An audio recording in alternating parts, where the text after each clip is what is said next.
আচ্ছা বলো তো, একটা প্লেনে করে 100টা ইট নিয়ে যাচ্ছে, সেখান থেকে একটা ইট মাটিতে পড়লো, তাহলে প্লেনে আর কটা ইট থাকবে? 99টা।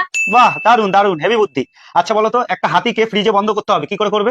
পাগল নাকি? এত মোটা হাতি কখনো ফ্রিজে বন্ধ করা যায়? খুব সহজ, ফ্রিজের দরজা খুলবে, হাতিকে ঢোকাবে আর বন্ধ করে দেবে। আচ্ছা বলো তো, একটা গাধাকে ফ্রিজে বন্ধ করবে কি করে? খুব সহজ, ফ্রিজের দরজা খুলবো, গাদাকে ফ্রিজের মধ্যে ভরবো, দিয়ে ফ্রিজের দরজা বন্ধ করে দেবো। ভুল।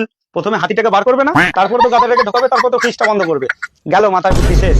জঙ্গলে বাঘ তার বার্থডে পার্টির অনুষ্ঠান দিয়েছে, সব জন্তু জানোয়ারেরা সেখানে পৌঁছেছে, কিন্তু একটা জন্তু সেখানে পৌঁছাতে পারেনি, বলো কে? হাতি। ও তো ধীরে ধীরে আস্তে আস্তে চলে। না না ছাগল, হাতি না, গাধা, সে তো ফ্রিজে বন্ধ, কি করে পৌঁছাবে? তোমার তো দেখছি ছোটবেলার কোনো কথাই মনে নেই। আচ্ছা মনে করো তুমি একটা ব্রিজের উপর থেকে যাচ্ছ, আর নিচে একটা নদী বইছে, সেই নদীতে পুরো কুমির ভর্তি। হঠাৎ করে তুমি ওই ব্রিজ থেকে নদীর জলে পড়ে গেলে, তুমি কি করে বাইরে আসবে? ওই কুমির ভর্তি নদীতে কি আমি লাফিয়ে লাফিয়ে আসবো? না না, সাঁতার কেটে আসবে। সাঁতার কাটলে কুমির আমাকে খেয়ে নেবে না? আরে আমি এক্ষুনি কি বললাম, যে সব জানোয়ারেরা বার্থডে পার্টিতে গেছে। আচ্ছা ধরে নাও কোনো কারণে তুমি সেই কুমির ভরা নদী থেকে বেঁচে ফিরে এলে, আর তুমি হেঁটে হেঁটে বাড়ি যাচ্ছ, হঠাৎ করে তুমি মাথা ঘুরে পড়ে গেলে মাটিতে, কি কারণে পড়ে যাবে? আরে ওই কুমির ভর্তি নদী থেকে আমি বেঁচে ফিরে এসেছি না, তাই ভয় আমার মাথায় শক লেগেছে।